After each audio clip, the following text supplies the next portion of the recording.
ఏం పేరమ్మా? మేము చదువుతాం పోతే మీకు మేము కొనం అని వాళ్ళు అన్నారు. అంటే మళ్ళీ ఇంటికి తీసుకొచ్చుకొని మళ్ళీ తెల్లారేసుకోపోతే 4500 పడ్డది. అవి కూలీలకే సరిపోలేదు. అయితే పోయినా సార్ యాసింగ్ వడ్లమ్మినాం సార్ యాసింగ్ వడ్లమ్మితే ఇంతవరకు మన బోనస్ పైసలు ఇంతవరకు పడలేదు సార్.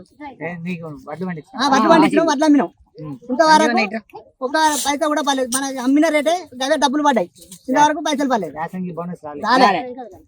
ఇది మేము అమ్మిన పైసలు కూలీలో సరిపోలేదు సార్. ఇప్పటికి మేమే పైనుంచి సార్. ఇక పరిస్థితి మన కాంగ్రెస్ వచ్చిన కాంచి మాత్రం మొత్తం చిప్పలు పట్టుకుంటాను సార్. యూరియా బస్తాలు ఎక్కడ సార్? లైన్ ఒక్కొక్క బత్త ఇచ్చిండు. యూరియా బస్తాలు ఏ సహకారం లేదు సార్. మన పార్టీ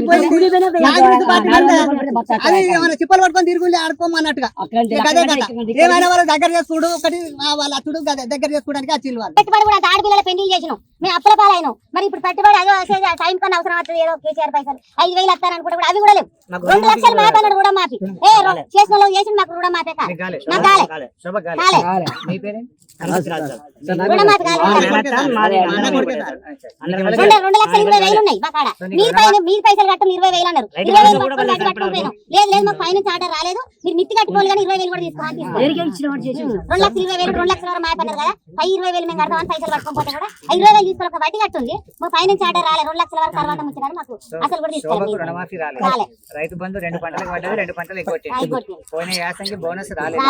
కరెంటు చక్కగా వస్తలేదు, ఎరువు బస్తాలు సరిగ్గా వస్తలేవు, విత్తనాలు డూప్లికేట్ వచ్చినాయి. పండిన పత్తి కొనడానికి 8,100 బదులు 4,500 కాలువ నీళ్లు రాలి.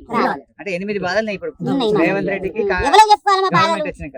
ఇప్పుడు ఈ చేనులకు టాటోడాకి కూలలు ఏర బుద్ధి కాక మా కూలి రావు గింత కూలి అన్నట్టు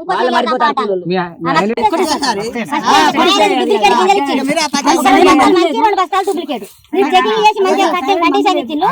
మీరు ఎకరాలు 12 క్వింటాల ఫస్ట్ వెళ్ళి 4 క్వింటాలు కూడా వెళ్ళట్లేదు. ఇప్పుడే ఎందుకు తగ్గింది?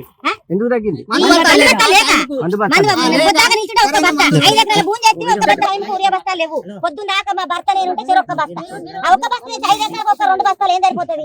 ఆ పంట లేక పెరగలే. ఇది పెరుగుడు మందు బస్తా లేక పెరగలే. ఇత్తనం కూడా సరి చేయక కాయలే. మేము అన్నిటి నష్టపోతాను. మన పత్తి వేసుకోపోతే ఆడ సీసాయికి అది బొక్కు చేయాలి, ఇది బొక్కు చేయాలంటే మాకు ఏది తెలియదు. మాకు పెద్ద టచ్ సెల్లులు ఉన్నాయా? మేము చేసేది మోటు పని, మాకున్న చిన్న సెల్లులు. టచ్ చేయాలంటే మాకు ఏమంటే ఫోన్ మర్ర ఫోన్లు అన్నారు. రిటర్న్ తీసుకొచ్చి మళ్ళీ మార్కెట్లో మళ్ళీ అమ్ముకున్నాం. 4,450 రూపాయల కూలు వీళ్ళకి. ఈ 4,500 కట్ట కూలు తెస్తే మేము 16 బస్తాల పత్తి కొనబోతే మాకు వచ్చినాయి 35,000.